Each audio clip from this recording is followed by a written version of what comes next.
and I've heard in a few months ago that there's Vulindlela 2 that is coming.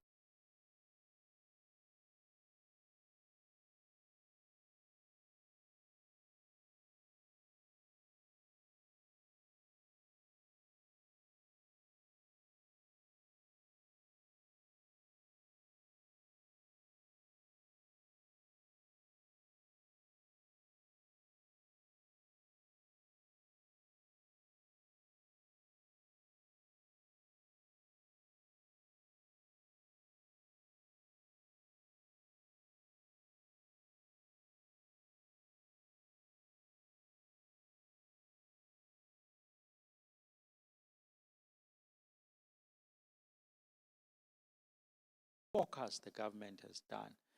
And I think, sometimes we look at our country and we say, hey, we are a third world country, we still have a long way to go. I can tell you now, I've been into most of the African markets. I've been into certain countries outside of South Africa, even outside of Africa.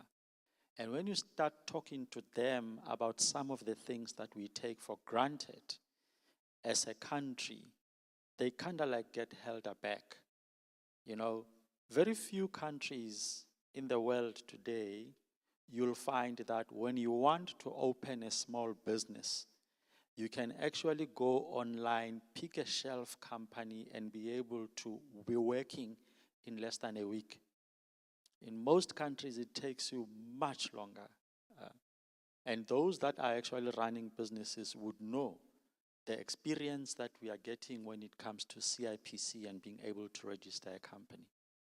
The effectiveness of SARS, the collection capabilities that SARS has been, strengthened for, and many others that we can actually see here as part of our government interventions in making sure that technology is leveraged to actually get to provide citizens with good services. What made me very excited is when I went to actually renew my driver's license. I think the experience was absolutely fantastic.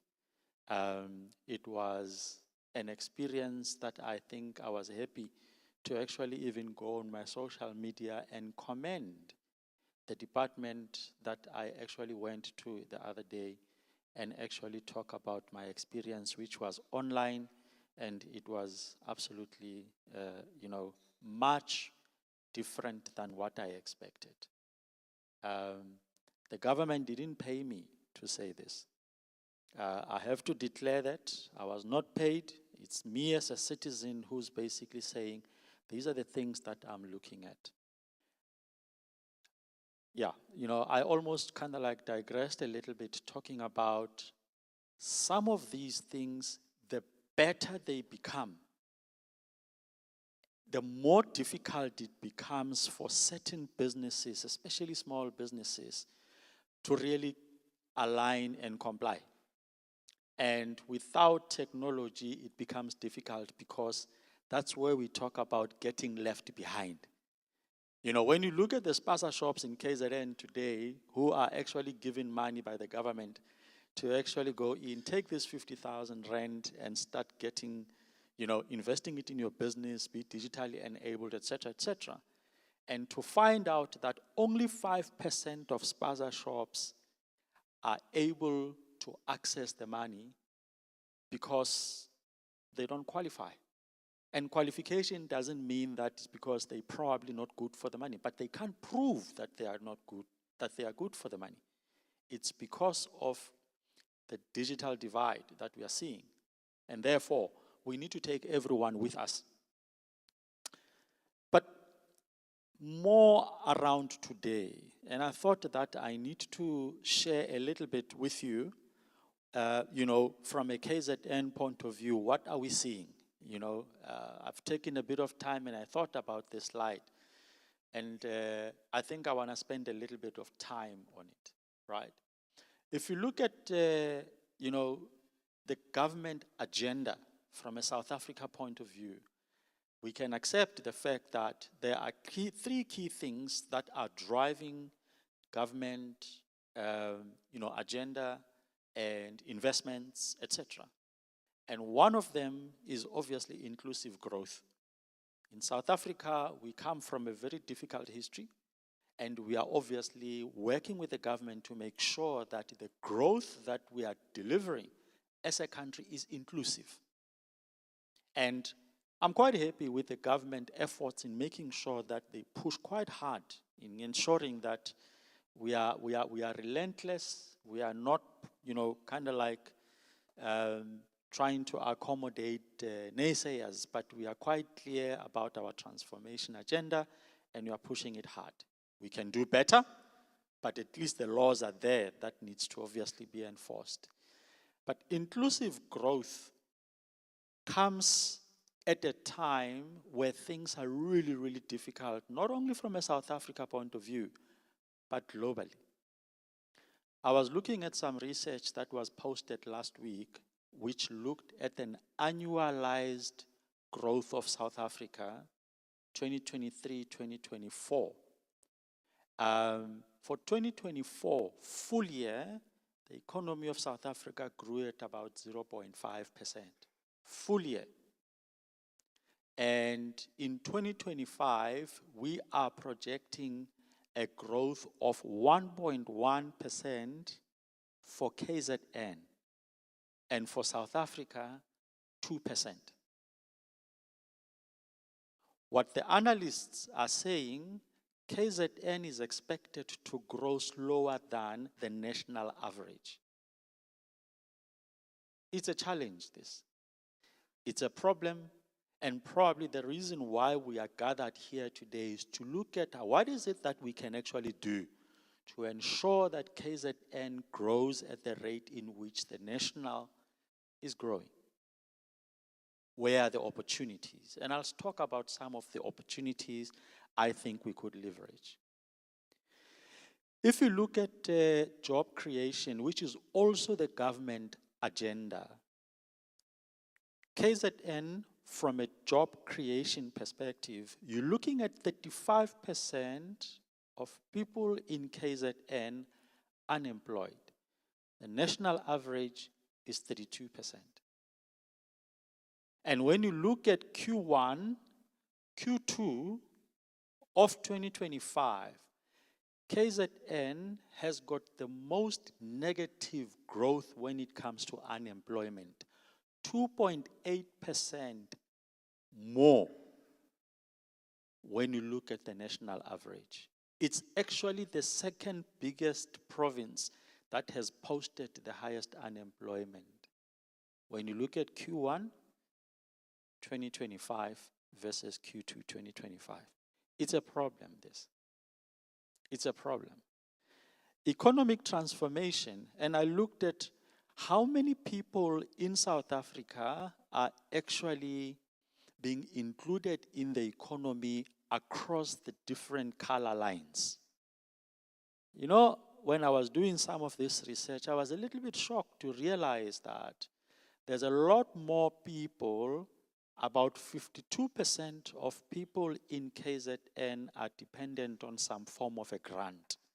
More than half of the people that live in this province are waiting on a monthly basis for the government to give them either the 350 or they are waiting for the money for the child or for the elderly.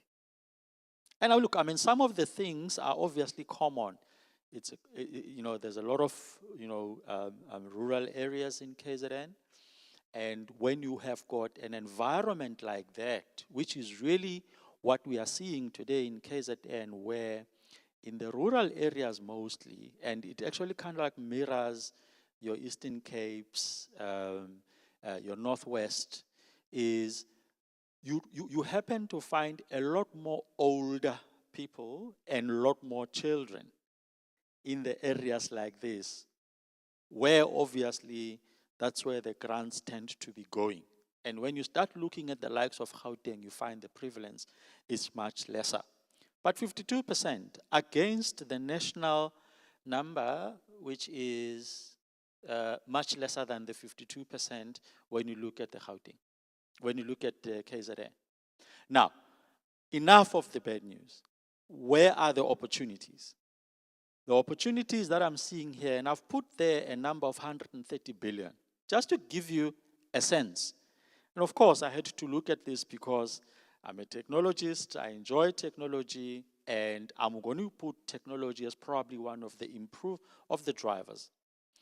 In 2022, when you look at the retail business and how it accelerates from an online perspective, in 2022, online business was valued at about 55 billion rands, obviously contributing about 5% of the total,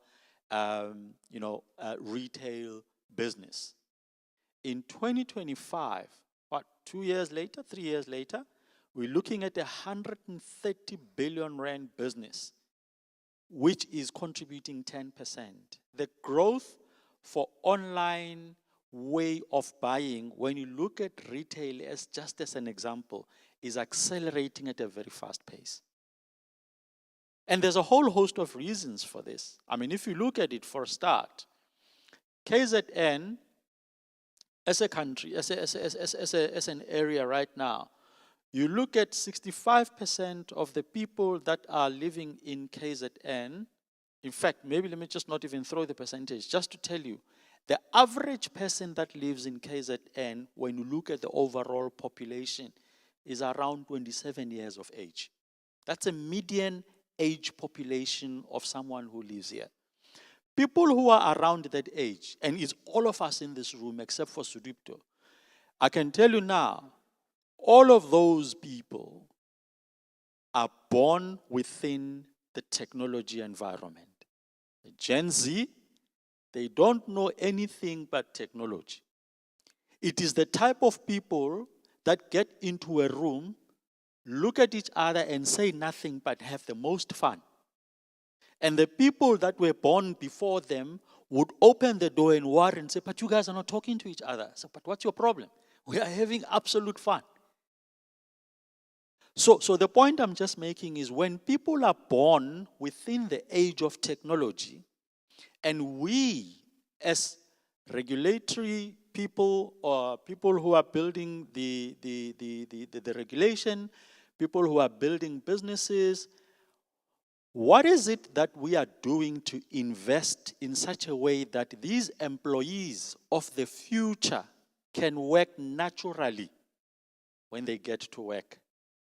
Some of the people that were sitting in this room coming in and pitching for the awards earlier on, if you were here, I bet you all of them included technology as part of how they take this business to market. They're using TikTok. I don't know how many people in this room, as young as you are, have got a TikTok account. Yeah? Some of us think that TikTok is about just singing. But these kids have realized the opportunity from a marketing point of view to leverage the power of TikTok. Some of them are actually using the power of WhatsApp. I mean, I don't even know how to do a WhatsApp status. But to be honest with you, there's a lot of opportunities these young ones have picked up that WhatsApp status is actually a marketing tool. So all of them that we listen to here, when you ask them about where the opportunities is, how they get their customers, it's all about sitting in their bedrooms and starting a business and getting a hell of a lot of customers. To a point that the government is even thinking about how do we tax them. It's true. The government realizes that these guys are making money while sitting on their couch.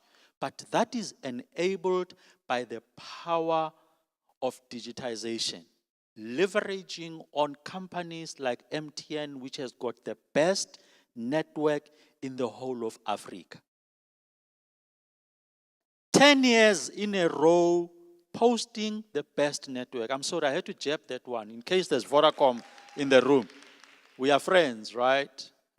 And if you want to contest that, last month, or in fact last week, we were actually again profiled as the best network by my broadband. Where's Vugani?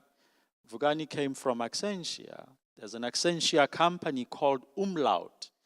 2024 has actually profiled MTN as the best networking company in the whole of Africa, top 25 in the whole world, from a network performance perspective. So network is quite important. I must rush it. Okay, cool.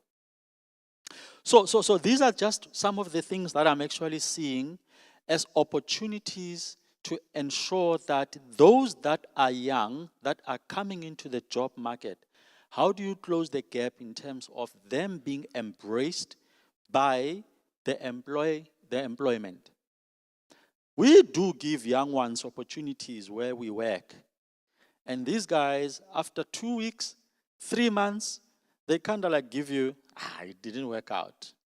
These guys want me to come to work at 8. I can't make it. Too much policing. If I look at, and the question that I was really asked is, how do we look at the opportunities of taking KZN and making it a city that is smart? How do we help KZN progress towards being a smart city? Yeah? My friend Sudipto presented and showed us how do you enable digitized ports. But I want to say there are 4 key things that are quite important in terms of making sure that we leverage the power of digitization to progress a city. The first one is obviously the Web.3. Let me talk to you about Web.3 because it's quite a new phenomenon, right? You used to have Web 1, which was a static website, which did nothing. And then we had Web.2, where we were able to actually go in there and start blogging, starting to feed the website with content. And now we have got Web.3, which really now allows you to have the power to own the information that is on the net and you can personalize it. You see, when you do AI and all those information that we actually use to teach the machines and get information posted in there, your pictures, your running information, etc., the ownership of that information is what Web.3 is going to allow us. One of the use cases that comes with how you commercialize Web.3 is really the ability to actually provide a bespoke solution to a customer who actually comes in as a, a healthcare, a medical aid customer who doesn't want the standard offerings, but is saying, I want to pick this and that and that. Using the likes of Bitcoin and being able to provide a tailor-made solution that a customer can buy through Bitcoin tokens and own it as an individual solution. And say, one of the examples the guys were actually doing is my vitality status. I can actually take my vitality status and sell it to someone else. And I'm happy to go and start again from scratch. So if I run, if I have